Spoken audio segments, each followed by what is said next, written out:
தரித்திரருக்கு சுவிசேஷம், திருச்சபைக்கு சத்தியம். இந்த ரெண்டு நோக்கங்களோடு மன்னாமழை பெய்து கொண்டிருக்கிறது. சங்கீத புஸ்தகத்திலிருந்து தொடர்பாக செய்திகளை படித்து தியானித்து வருகிறோம். இந்த செய்திகளை நீங்கள் மகிமை டிவியிலே சனிக்கிழமை தோறும் ஞாயிற்றுக்கிழமை தோறும் மாலை 5 மணிக்கு நீங்கள் பார்க்கலாம். அனைத்து செய்திகள் யூடியூப்பில் இடம்பெறுகின்றன. ஒருவேளை நீங்கள் மகிமை டிவியிலே பார்ப்பதற்கு உங்களுக்கு நேரமில்லை என்றால் நீங்கள் யூடியூப்பிலே போய் அந்த தொடர் செய்திகளை நீங்கள் பார்த்து கொள்ளலாம்.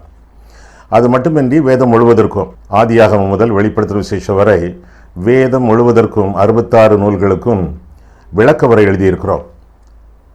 8 பாகங்களிலே இந்த விளக்கவரை நூல்கள் உங்களுக்கு கிடைக்கும். குறிப்பிட்ட தொலைபேசி எண்களிலே முகவரியிலே நீங்கள் தொடர்பு கொண்டு இந்த புஸ்தகங்களை நீங்கள் வாங்கிக் கொள்ளலாம். ஆண்டவர் உங்களை ஆசீர்வதிப்பாராக. இப்பொழுது நாம் செய்திக்கு செல்வோமா? 139ஆம் சங்கீதம். ராகத்தலைவனுக்கு ஒப்புவிக்கப்பட்ட தாவீதின் சங்கீதம் என்று சொல்லி அடைப்பு குறிக்குள்ளே நாம் பார்க்கிறோம்.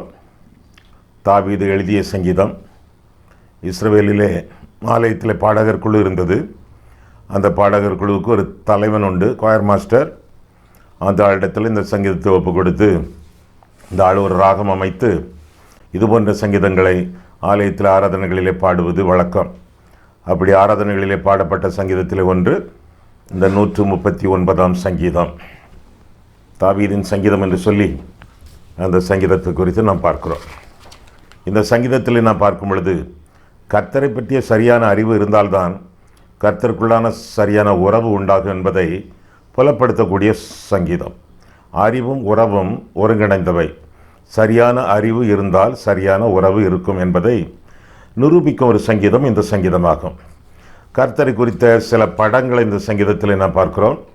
முதல் 6 வசனங்களிலே தொடர்ந்து 13ஆம் வசனம் முதலாக பார்க்கும் பொழுது அவர் தூரத்திலிருந்து அறிகிறவர் என்ற கருத்தை முதலாவதாக இந்த சங்கீதத்திலே பார்க்கிறோம். 139ஆம் சங்கீதத்தை நீங்கள் கையில் எடுத்து வைத்துக் கொள்ளுங்கள். நான் வசனங்களை வாசிக்க நீங்கள் என்னோடு சேர்ந்து வாருங்கள். கர்த்தாவே, நீர் என்னை ஆராய்ந்து அறிந்திருக்கிறீர். என் உட்கார்தலையும் என் எழுந்திருக்குதலையும் நீர் அறிந்திருக்கிறீர். என் நினைவுகளை தூரத்திலிருந்து அறிகிறீர். நான் நடந்தாலும் படுத்திருந்தாலும் என்னை சூழ்ந்திருக்கிறீர். என் வழிகளெல்லாம் உமக்கு தெரியும். என் நாவில் சொல் பிறவாதற்கு முன்னே இதோ கர்த்தாவே, அதையெல்லாம் நீர் அறிந்திருக்கிறீர். முற்புறத்திலும் பிற்புறத்திலும் நீர் என்னை நெருக்கி உமது கரத்தை என் மேல் வைக்கிறீர். இந்த அறிவு எனக்கு மிகுந்த ஆச்சரியமும் எனக்கு எட்டாத உயரமுமாய் இருக்கிறது என்று சொல்லி இந்த சங்கீதம் ஆரம்பிப்பதாக நாம் வேதத்திலே வாசிக்கிறோம். ஆண்டவரை பற்றிய அறிவு, ஆண்டவருக்குள்ளான உண்மையான உறவுக்கு நேராக நம்மை வழிநடத்தும் என்பதை விளக்கக்கூடிய சங்கீதம் இந்த சங்கீதம். ஆண்டவருடைய அறிவு, ஆண்டவர் தூரத்திலிருந்து அறிகிறவர். நம்முடைய நினைவுகளை, நம்முடைய யோசனைகளை, நம்முடைய செயல்களை எல்லாவற்றையும் தூரத்திலிருந்து அறியக்கூடியவர். நீர் என்னை காண்கிற தேவன் என்று ஆகார் சொன்னாலே அதற்கு ஒப்ப தூரத்திலிருந்து அறியக்கூடியவர். ஆண்டவர் நாத்தான் வேலை பார்த்து சொன்னார், நீ அத்திமரத்தின் அடியிலே இருந்து ஜெபித்து கொண்டிருந்ததை நான் கண்டேன் என்று சொன்னார். தூரத்திலிருந்து அறியக்கூடிய ஆற்றல் தெய்வத்திற்கு உண்டு. ஏனென்றால் அவர் எல்லா இடங்களிலும் அவர் இருக்கக்கூடியவர் என்று சொல்லி வேதம் நமக்கு தெளிவாக கற்றுக் கொடுக்கிறது. அவர் நம்முடைய உட்கார்தலை அறிவார், எழுந்திருக்குதலை அறிவார், நினைவுகளை அறிவார் என்று சொல்லி இந்த சங்கீதம் தொடர்ந்து நாம் சொல்லும். இந்த சங்கீதத்திலே நாம் தொடர்ந்து வாசிக்கிறோம். நம்முடைய வழிகளை அறிவார், நம்முடைய சொற்களை அறிவார், நம்முடைய சூழ்நிலை அறிவார், நம்முடைய உள்ளிந்திரியங்களை கூட அறிவார் என்று சொல்லி 13ஆம் 15ஆம் வசனங்களிலே நாம் பார்க்கிறோம். நாம் எல்லாவற்றையும் கர்த்தர் அறிகிறவர், தூரத்திலிருந்து அறிகிறவர். இப்படிப்பட்ட அறிவு சங்கீதக்காரனுக்கு, தாவீதுக்கு ஆச்சரியமாக இருந்தது, எட்டாத உயரமாக இருந்தது என்று சொல்லி வேதம் கற்றுக் கொடுக்கிறது. ஆக ஆண்டவர் எல்லா நிலைமைகளிலும் நம்மை பார்த்து கொண்டிருப்பதினாலே, அறிந்து கொண்டிருப்பதினாலே நம்முடைய சொல், செயல், சிந்தை, சித்தம் எல்லாவற்றிற்கும் ஆண்டவருக்கு கணக்கு கொடுக்கிறவர்களாக நாம் காணப்படுகிறோம். நம்முடைய கிரியைகளை ஆண்டவர் நியாயந்திருப்பார். வெளிப்படுத்தும் விசேஷம் 20ஆம் அதிகாரம். நம்முடைய சொற்களை ஆண்டவர் நியாயந்திருப்பார். மத்தேயு 12ஆம் அதிகாரம். நம்முடைய நினைவுகளை, யோசனைகளை, எண்ணங்களை ஆண்டவர் அறிவார். 1 கொரிந்தியர் 4ஆம் அதிகாரம். நம்முடைய அந்தரங்கங்களை ஆண்டவர் அறிவார். ரோமர் 2ஆம் அதிகாரம். ஆக எல்லாவற்றையும் ஆண்டவர் அறிந்திருப்பதினாலே ஒன்று நமக்கு சந்தோஷம். அவருடைய பாதுகாப்பிலே நாம் இருக்கிறோம், அவருடைய பார்வையிலே நாம் இருக்கிறோம், அவருடைய அறிவிலே நாம் இருக்கிறோம். எனவே நம்மை காத்து கொள்ளுவார். அதே வேளையிலே அவர் நம்மை காண்கிற தேவனாக இருக்கு. அவர் நம்மை காண்கிற தேவனாக இருக்கிறார். அவருடைய காந்திக்கு, அவருடைய மறைவுக்கு புறம்பானது ஒன்றுமே உலகத்தில் இல்லை. எல்லா காரியங்களுக்கும், நாம் செய்யக்கூடிய எல்லா காரியங்களுக்கும் ஆண்டவருக்கு கணக்கு ஒப்புவிக்க வேண்டும். ஒரு மனுஷன் அதிகமாக பாவம் செய்வது எந்த இடத்துல தெரியுமா? அவன் தனியாக இருக்கும் பொழுது. அவன் பக்கத்தில் யாருமே கிடையாது, அவன் மட்டும் தனித்திருக்கிறான். அதிக பாவங்களை அப்பொழுதுதான் செய்கிறான் என்று சொல்லி ஒரு வேத அறிஞர் சொன்னார்.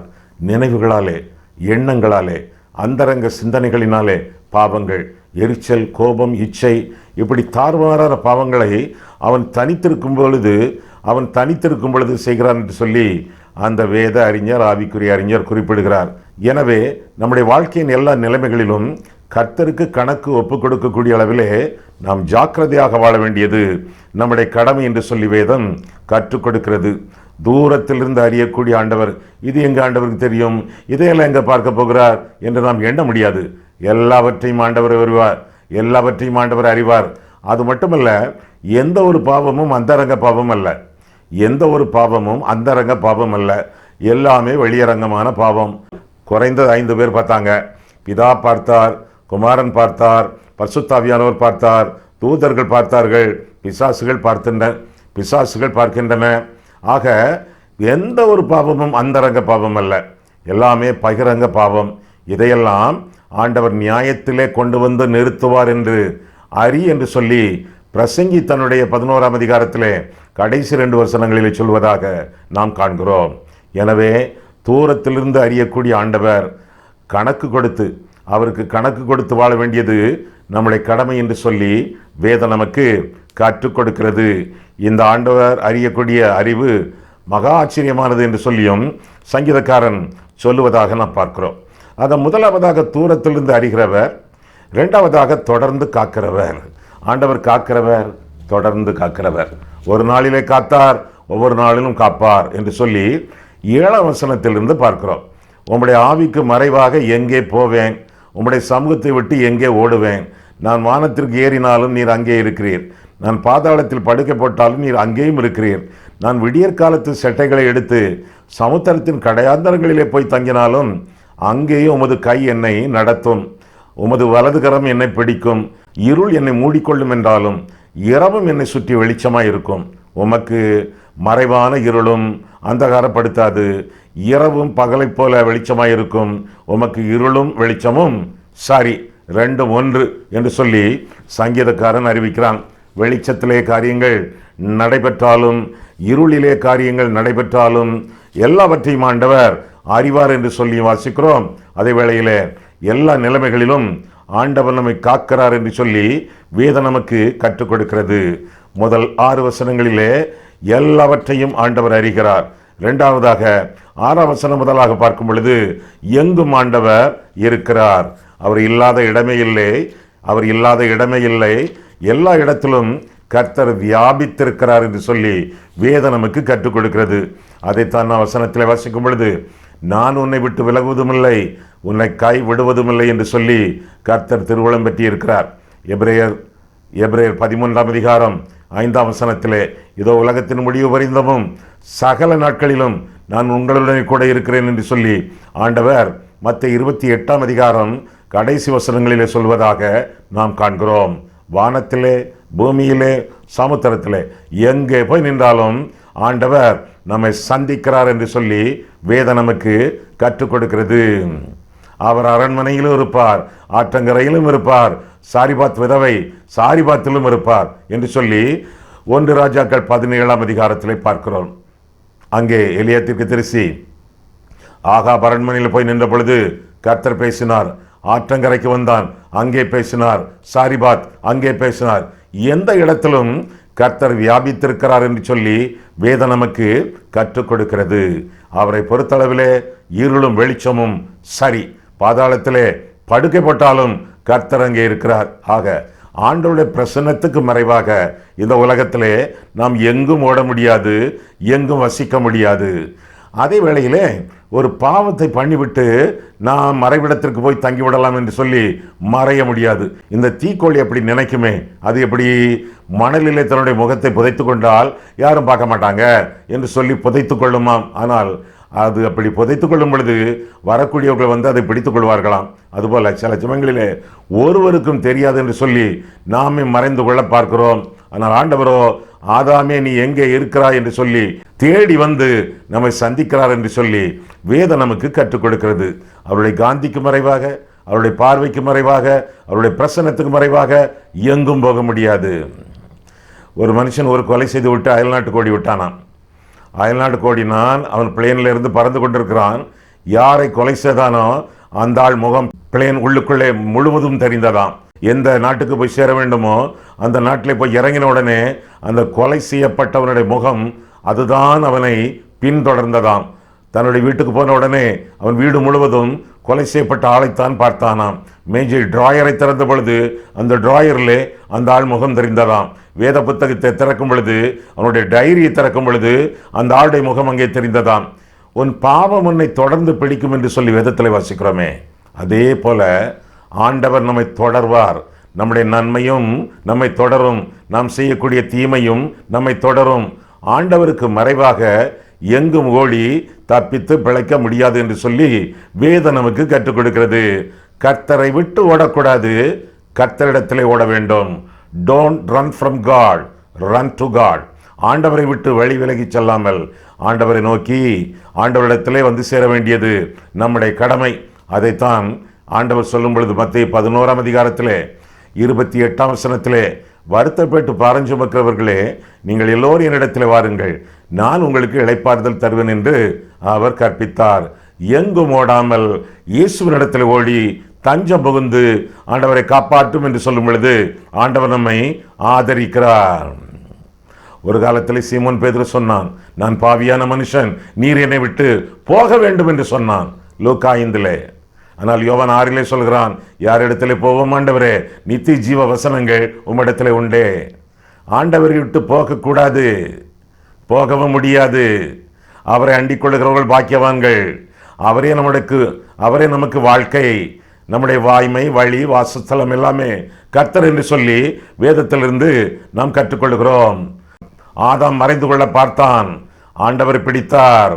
யூதாஸ் அவனே மறைந்து கொண்டு கர்த்தருடைய வழிகளை விட்டு விலகி தற்கொலை பண்ணி கொண்டான். யோனா கர்த்தரை விட்டு வழி விலகி ஓடினான், ஆண்டவர் கண்டுபிடித்தார். பிடித்து கொண்டு தம்முடைய சித்தத்திற்குள்ளே கொண்டு வந்தார். ஆண்டவர் நமக்கு சித்த சுதந்திரத்தை தந்திருப்பதினாலே நாம ஆண்டவரை விட்டு வழி விலகி செல்ல வேண்டும் என்று துணிகரம் கொண்டால் ஆண்டவர் இஷ்டப்படி விட்டு விடுவார். ஆனால் கர்த்தரை இருதயத்தில் வைத்துக்கொண்டு அவர் மேலே அன்பு, ஆசை, ஆர்வம் எல்லாவற்றை வைத்துக்கொண்டு பாவத்தின் நிமித்தம் நாம் விலகி சென்றால் ஆண்டவருடைய அன்பு நம்மை தொடர்ந்து பிடிக்கும் என்பதை நாம் அறிந்து கொள்ள வேண்டும். ஆக ஆண்டவருடைய சித்தப்படி நாம் இந்த உலகத்தில் வாழும் பொழுது ஆண்டவருக்கு எல்லாவற்றையும் செய்ய முடியுமே.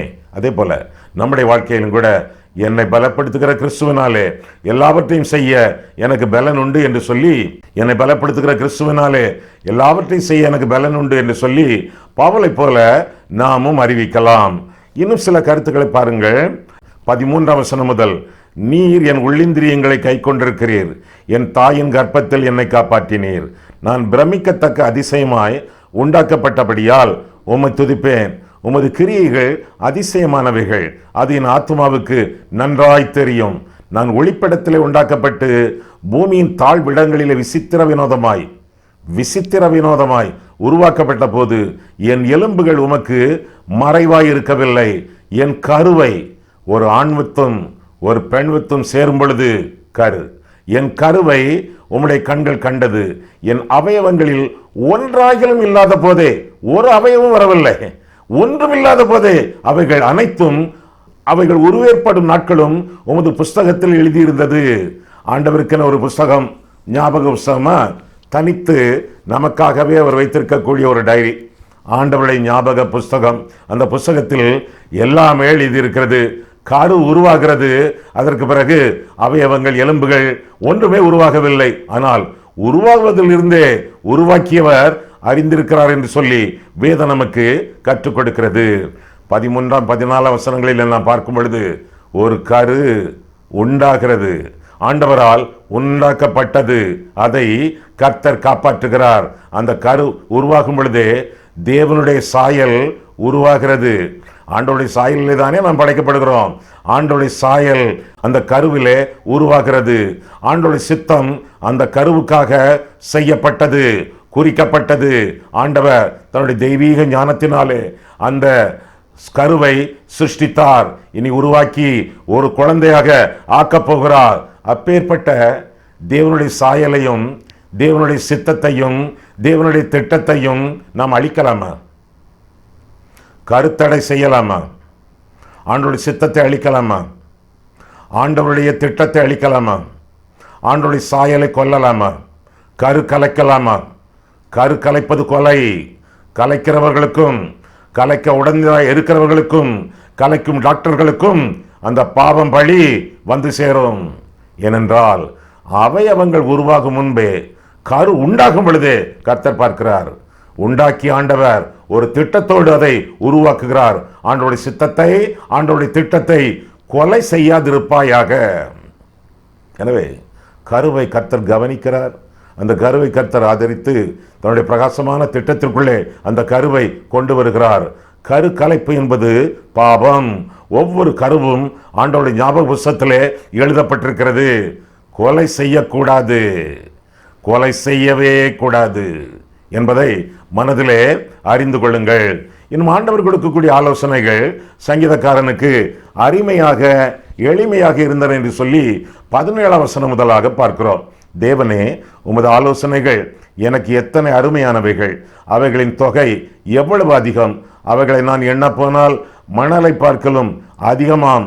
நான் விழிக்கும் போது இன்னும் உம்மண்டையிலே இருக்கிறேன் என்று சொல்லி தொடர்ந்து சொல்கிறான். நான் விழிக்கும் போது உம்முடைய சாயலிலே திருப்தியாவேன் என்று சொல்லி 16ஆம் சங்கீதத்திலும் சங்கீதக்காரன் அறிவிப்பதாக நாம் பார்க்கிறோம்.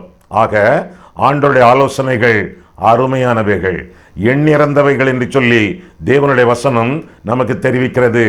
அந்த ஆலோசனைகள் அடங்கப்பெற்ற ஒரு பெட்டகம், ஒரு பொக்கிஷம், ஒரு புத்தகம், வேத புத்தகம். ஆண்டவருடைய வசனங்கள், ஆலோசனைகள் நிரம்ப பெற்ற வசனங்கள். விட்டு விடாதிருங்கள், வாசியுங்கள். உங்களுடைய வழிகாட்டிகள் ஆண்டவருடைய வசனங்கள். அவற்றை அல்ல தட்டாமல் அலட்சியம் பண்ணாமல் அருமையாக ஏற்றுக்கொண்டு அவற்றிற்கு கீழ்ப்படிந்து வாழ தினமும் வேத வசனத்தை தியானியுங்கள். இது உங்களுடைய விருப்பப்படி அல்ல, ஆண்டவருடைய சித்தத்தின்படி, ஆண்டவருடைய கட்டளையின்படி கீழ்ப்படிய வேண்டியது நம்முடைய கடமை. இன்னும் 18ஆம் வசனத்தில் பார்க்கிறோம். நான் விழிக்கும் போது இன்னும் மண்டையிலே இருக்கிறேன். கண்களை மூடுகிறோம், கர்த்தர் கூட இருக்கிறார். கண்களை விழிக்கிறோம், கர்த்தர் கூட இருக்கிறார். கண்களை நிரந்தரமாக மூடுகிறோம், அப்படியும் இங்கே மூடி அங்கே திறக்கிறோம். மரணம் என்பது வாழ்க்கையின் முடிவு அல்ல, அது முடிவில்லாத வாழ்க்கையின் ஆரம்பம். இங்கே கண்களை மூடுகிறோம், அங்கே கண்களை திறக்கிறோம். மரணம் என்பது முடிவு அல்ல, முடிவில்லாத வாழ்க்கையின் ஆரம்பம். மரணம் என்பது நித்திரை. கண்களை மூடி கண்களை திறக்கிறோம். மரணம் என்பது இடமாற்றம். நாம் இந்த பூமிக்கு சொந்தமானவர்கள் அல்ல, நாம் சாமிக்கு சொந்தமானவர்கள். நாம் இந்த இடத்திலிருந்து அந்த இடத்திற்கு, பூமியிலிருந்து பரலோகத்திற்கு இடமாற்றம், டிரான்ஸ்பர் செய்யப்படுகிறோம். ஏனென்றால் நம்முடைய குடியிருப்பு பரலோகத்தில் இருக்கிறது என்று சொல்லி வேதத்திலே நாம் வாசிக்கிறோம். இது கூடார வாழ்க்கை, அதுதான் குடியிருப்பின் வாழ்க்கை. கூடார வாழ்க்கையிலிருந்து கடந்து குடியிருப்பின் வாழ்க்கைக்கு நாம் செல்கிறோம். மரணம் என்பது ஒரு மயக்க மருந்து கொடுக்கும் பொழுது ஆள் மயங்குகிறான். உயிர் இருக்கிறது, உணர்வுகள் அதிகமாக இல்லை. மயக்க நிலையிலே அந்த ஆளுடைய அறுவை சிகிச்சை நடைபெறுகிறது. இந்த மாம்ச சரீரத்திலிருந்து மகிமையின் சரீரத்திற்குள் மாற்ற மகாதேவன் பயன்படுத்தும் மயக்க மருந்து மரணம். மரணத்தை குறித்து அஞ்ச வேண்டிய தேவையே இல்லை. இது பாவிக்குரிய அனுபவம் அல்ல, இது ஆவிக்குரிய அனுபவம். மரணம் ஒரு ஆவிக்குரிய அனுபவம். ஆண்டவரிடத்திலே அது நம்மை கொண்டு போய் சேர்க்கிறது என்பதை நாம் அறிய கடவோம். ஒரு ஊரிலிருந்து இன்னொரு ஊருக்கு போகிறோம். இந்த ஊரிலிருந்து இன்னொரு ஊருக்கு ஆண்டவர் நம்மை அழைத்து செல்ல அனுப்பக்கூடிய விமானம் மரணம். இந்த தேசத்திலிருந்து பரலோக தேசத்துக்கு செல்லுகிறோம். அந்த தேசத்திற்கு நம்மை அழைத்து செல்ல ஆண்டவர் அனுப்பக்கூடிய விமானம் மரணம். ஆக நம்முடைய வாழ்க்கையிலே மரணம் என்பது ஆவிக்குரிய அனுபவம். அதனால் தான் பவுல் சொல்கிறான், மரணமே உன் கூரங்கே, பாதாளமே உன் ஜெயம் அங்கே என்று சொல்லி. மரணத்தையும் பாதாளத்தையும் வென்ற ஆண்டவர், நானே உயிர்த்தெழுதலும் ஜீவனுமாய் இருக்கிறேன் என்று சொன்ன ஆண்டவர், அந்த ஆண்டவரை பற்றி பிடித்து இரட்சகராக ஏற்றுக்கொண்டு நாம் வாழும் பொழுது மரணத்தின் மேல் உள்ள ஜெயம் ஆண்டவர் எப்படி பெற்றாரோ அதே போல ஜெயங்கொண்ட கிறிஸ்தவர்களாக, விசுவாசிகளாக இந்த உலகத்திலே நாம் வாழ்வோம், நிச்சயமாக வாழ்வோம். அப்பேற்பட்ட ஆவிக்குரிய ஆசீர்வாதங்களை ஆண்டவர் நமக்கு தந்தருள்வார். ஆக முதலாவதாக பார்க்கும் பொழுது அவர் தூரத்திலிருந்து அறிகிறவர், இரண்டாவதாக தொடர்ந்து காக்கிறவர், மூன்றாவதாக தூய்மைப்படுத்துகிறவர், பரிசுத்தப்படுத்துகிறவர் என்று சொல்லியும் 19வது வசனத்திலிருந்து நாம் படிக்கிறோம். 19வது வசனத்திலிருந்து நாம் பார்க்கும் பொழுது, தேவனே நீ துன்மார்க்கரை அழித்தீரானால் நலமாயிருக்கும், இரத்த பிரியரே நீங்கள் என்னை விட்டு அகன்று போங்கள், அவர்கள் உம்மை குறித்து துன்மார்க்கமாய் பேசுகிறார்கள், உம்முடைய சத்துருக்கள் உமது நாமத்தை வீணாய் வழங்குகிறார்கள். கர்த்தாவே, உம்மை பகைக்கிறவர்களை நான் பகையாமலும் உமக்கு விரோதமாய் எழும்புகிறவர்களை அருவருக்காமலும் இருப்பேனோ? முழு பகையாய் அவர்களை பகைக்கிறேன், அவர்களை எனக்கு பகைஞராக எண்ணுகிறேன். கடைசி 2 வசனங்கள், தேவனே என்னை ஆராய்ந்து என் இருதயத்தை அறிந்து கொள்ளும், என்னை சோதித்து என் சிந்தனைகளை அறிந்து கொள்ளும், வேதனை உண்டாக்கும் வழி என்னிடத்தில் உண்டோ என்று பார்த்து நித்திய வழியிலே என்னை நடத்தும். பகைஞரை விட்டு, பாவ வழி காட்டுகிறவர்களை விட்டு, தேவன் பேரில் பற்றுறுதி கொண்டு ஆண்டவருக்காகத்தான் வாழ அர்ப்பணிக்கக்கூடிய மனுஷனாக சங்கீதக்காரன் தாவீது விளங்குவதாக அவனை குறித்து வேதத்தில் நான் வாசிக்கிறோம். வெளியான தூய்மை அல்ல, உள்ளான தூய்மை, பரிசுத்த அலங்காரத்துடனே கர்த்தரை தொழுது கொள்ளக்கூடிய ஒரு வாழ்க்கை, அருவருப்புகளுக்கு அகன்று வாழக்கூடிய வாழ்க்கை, துன்மார்க்கத்திற்கு எதிரான வாழ்க்கை, பழி வாங்காத வாழ்க்கை, கர்த்தருக்கு பிரியமான வாழ்க்கை, தீமைக்கு எதிர்த்து நிற்கக்கூடிய வாழ்க்கை. இப்பேற்பட்ட பரிசுத்த வாழ்க்கைகளை ஆண்டவர் பரிசளிக்கிறார் என்று சொல்லி இந்த சங்கீதம் சொல்லி முடிகிறது. தூய்மைப்படுத்தக்கூடிய ஆண்டவர், நம்மை நாமே பரிசுத்தப்படுத்திக் கொள்ள முடியாது. ஆண்டவர் நம்மை பரிசுத்தப்படுத்தக்கூடியவர். உள்ளத்திலே தூய்மை இருக்க ஆண்டவர் விரும்புகிறார். அந்த தூய்மையோடு வாழ வேண்டியது நம்முடைய கடமை. நம்முடைய இருதயமோ திருக்குள்ளதும் மகா கேடுள்ளதுமாய் இருக்கிறது. உலக பிரகாரமான மனிதர்கள் சொல்கிறார்கள், உன் உள்ளத்தை கேள், உன் இருதயம் சொல்வதை கேள். வேதம் சொல்கிறது, தன் இருதயத்தை நம்புகிறவன் மூடன். திருக்குள்ளதும் மகா கேடுள்ளதுமாய் இருக்கிறது. இருதயத்தை நம்பக்கூடாது, இறைவனை நம்ப வேண்டும், இயேசுவை நம்ப வேண்டும். அவரிலே நிலைத்திருக்கும் பொழுதுதான் பரிசுத்த வாழ்க்கை நமக்கு சொந்தமாகும் என்று சொல்லி வேதத்தில் வாசிக்கிறோம். எனவே சங்கீதக்காரன் தன்னை ஆராய்ந்து பார்த்து அறிக்கை செய்கிறான். கடைசி வசனங்களிலே, வேதனை உண்டாக்கும் வழி என்னிடத்தில் உண்டோ என்று பார்த்து நித்திய வழியிலே என்னை நடத்தும். ஆண்டவருக்கு வேதனை தரக்கூடிய வழிகளாக நம்முடைய வாழ்க்கையும் வழிகளும் அமையக்கூடாது. ஒரு ஆளுக்கு வேதனை உண்டாக்க வேண்டும் என்றால் என்ன செய்யலாம்? குண்டூசி வைத்து குத்தினாலும் வேதனை தான், கடப்பாறை வைத்து இடித்தாலும் வேதனை தான். வேதனை தான். சிறிய பாவம் செய்தாலும் ஆண்டவருக்கு வேதனை தான், பெரிய பாவம் செய்தாலும் ஆண்டவருக்கு வேதனை தான். எனவே அவருக்கு எந்த விதமான வேதனையும் கொடுக்காமல் எப்பொழுதும் அவர் மகிமை அடைய வேண்டும், என்றென்றைக்கும் அவர் மகிழ்ச்சியோடு இருக்க வேண்டும் என்று சொல்லி ஆண்டவருக்கு நம்முடைய வாழ்க்கையை ஆராய்ந்து பார்க்க வேண்டியது நம்முடைய கடமை என்று சொல்லி வேதத்திலே வாசிக்கிறோம். மீண்டும் இந்த கடைசி 2 வசனங்களை பார்ப்போமா? தேவனே என்னை ஆராய்ந்து என் இருதயத்தை அறிந்து கொள்ளும். இப்படி ஜெபிப்பது பலருக்கு பிடிக்காது. எப்படி ஜெபிக்க அவர்கள் விரும்புகிறார்கள்? தேவனே என்னை ஆசீர்வதியும். ஆராய்ச்சி இல்லை என்றால் ஆசீர்வாதம் இல்லை. அதனால்தான் அதை கண்டுகொண்ட கடைபிடித்த தாவீது சொல்லுகிறான், தேவனே என்னை ஆராய்ந்து என் இருதயத்தை அறிந்து கொள்ளும், என்னை சோதித்து என் சிந்தனைகளை அறிந்து கொள்ளும், வேதனை உண்டாக்கும் வழி என்னிடத்தில் உண்டோ என்று பார்த்து. நீர் பார்த்து என்பது சரியான மொழிபெயர்ப்பு. வேதனை உண்டாக்கும் வழி என்னிடத்தில் உண்டோ என்று என்னால் பார்க்க முடியவில்லை, என்னால் அறிந்து கொள்ள முடியவில்லை. நீர் பார்த்து நித்திய வழியிலே என்னை நடத்தும். யோபு அப்படித்தான் ஜெபித்தான். என்ன?